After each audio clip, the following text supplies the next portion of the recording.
रे कालुआ से शुरू हो खता नवरात रे। सुन रहे माई तू माने गो बात रे कालुआ से शुरू हो खता नवरात रे। काला सा मंगाई दे चुनरी ले आई दे लिपि पोती घरवा के कदे तैयारी। आवो तारी मातारी बेटा के हो दुआरी। आवो तारी मातारी। Radha Rani recording studio रमखड़वा।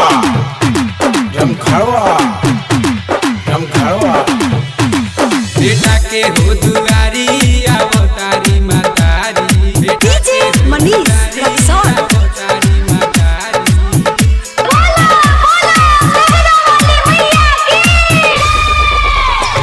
ओढ़ौल के माई तू हार बना दे पूजा करेला पंडा बोलवा दे।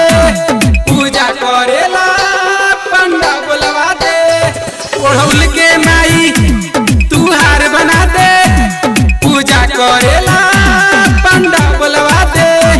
हमहू करब रे मम्मी तू मान जो रे मम्मी पूजा पर चरण माई के आरती उतारी।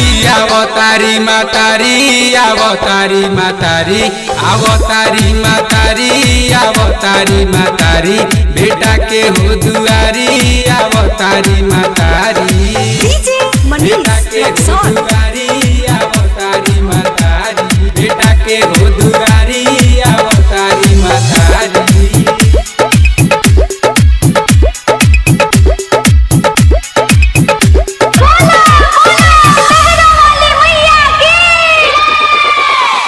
छोड़ी देवलोक के मैया दुलारी बेटा अंगनैया में अवतारी।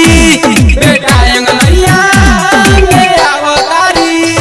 छोड़ी देवलोक के मैया दुलारी बेटा अंगनैया में अवतारी। कहेला राजन रागी सुतल किस्मत मर जागी। रसिया राजीव किशन बोली जयकारी। आवो तारी मातारी। आवो तारी मातारी। बेटा के हो दुआरी। आवो तारी मातारी। आवो तारी मातारी। आवो तारी।